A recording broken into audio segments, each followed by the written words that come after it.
Let's perform an experiment today. Okay, I'm going to ask you to keep your hands in a particular fashion. So I want you to keep your hand like this and these two fingers moving consistently. Okay, and now your job is to listen to my instructions and follow exactly as I say. So assume that this is a butterfly. I know it doesn't look like one, but just assume that it's a butterfly. We are going to make the butterfly move in different directions. Okay, let the butterfly go on top of the mountain, beneath the mountain, towards the right, towards the left. Let it keep on moving and let the butterfly sit on the shoulders. So this is where the butterfly should be at this point in time. Once again, the butterfly starts to fly. It flies all around, it goes everywhere and sits on the shoulder. So this is where the butterfly should be now. Once again, the butterfly starts to fly. It goes on top, it goes here, it goes there, it flies everywhere, and it comes and sits on the ears.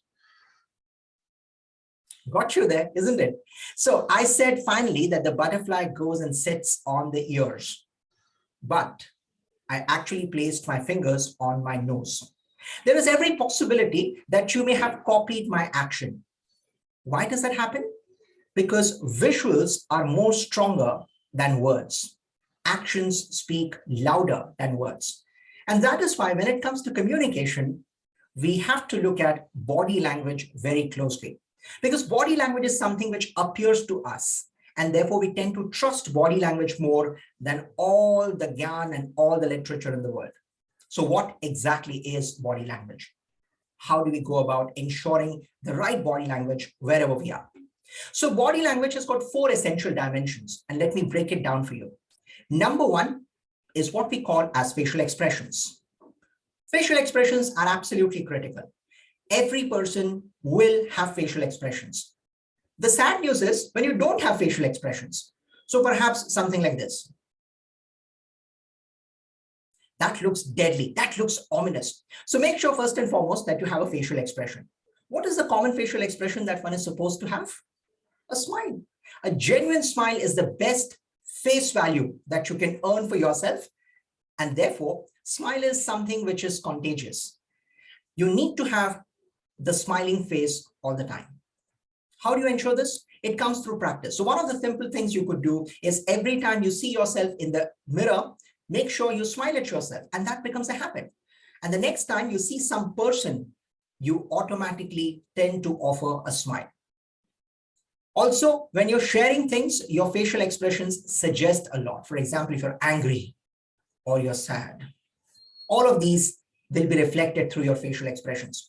So the point I'm trying to make is every time you come in contact with people, your facial expressions will suggest something about what you are thinking. So let the facial expressions flow. But most importantly, if you can maintain a smiling face, nothing like it. Did you just see what I did? I did this. That brings us to the number 2 on our list with regards to body language. We call them gestures. How you use your hands. A lot of times when people speak, they only speak without any movements of their hands. So their hands are rigid. And when your hands are rigid and you're not moving your hands, you look like a robot, and you don't want to look like a robot. So make sure that you're using your hands, your fingers, the way you gesture.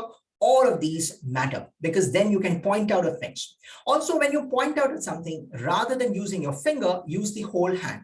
Now, what do I mean by that? For example, you can say, hey, would you like to speak? Would you like to speak?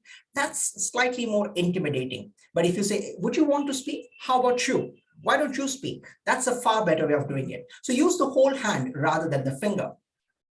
Number 3 are postures. So there are 3 forms of postures: the standing posture, the sitting posture, and the sleeping posture. Let's talk about each one of this. Well, in the corporate world or even in the business world, you will not choose the sleeping posture because you're going to work, but you'll definitely use the standing posture and the seating posture. When you stand, the first thing you need to ensure is that you're standing erect.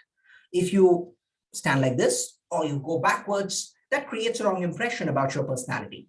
So make sure when you stand erect, which is important because when you're talking to people, you don't want to give them an impression that you are either intimidated by them or you're trying to dominate them.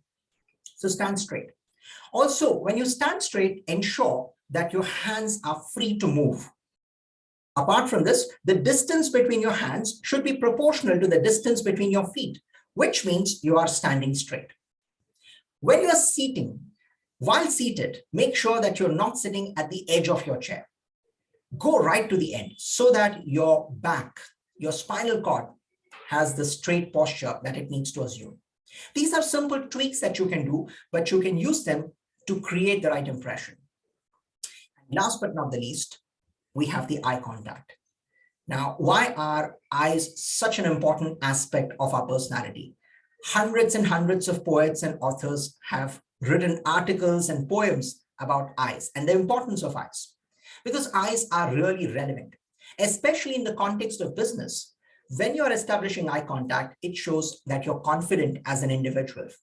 But more importantly, when you do not have an eye contact, like for example, if I'm talking to you right now and I say, I'm wanting to convince you, but I don't want to look at you, there is some problem, it basically means I can't be trusted.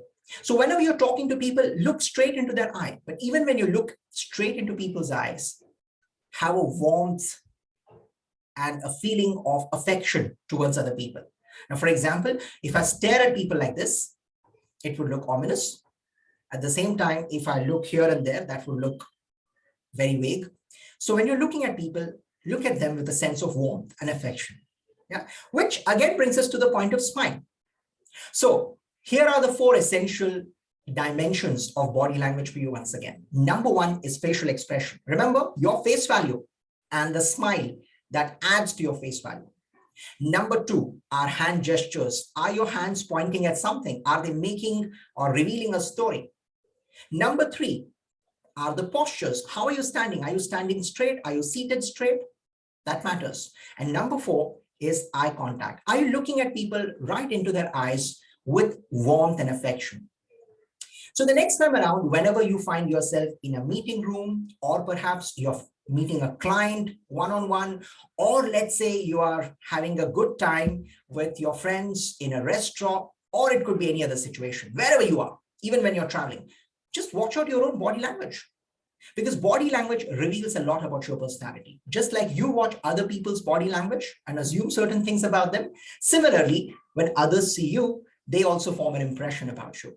So if you take care of your body language, you will have a killer impression. So ensure that you have the right body language the next time around when you're in a room filled with people. Wish you all the best.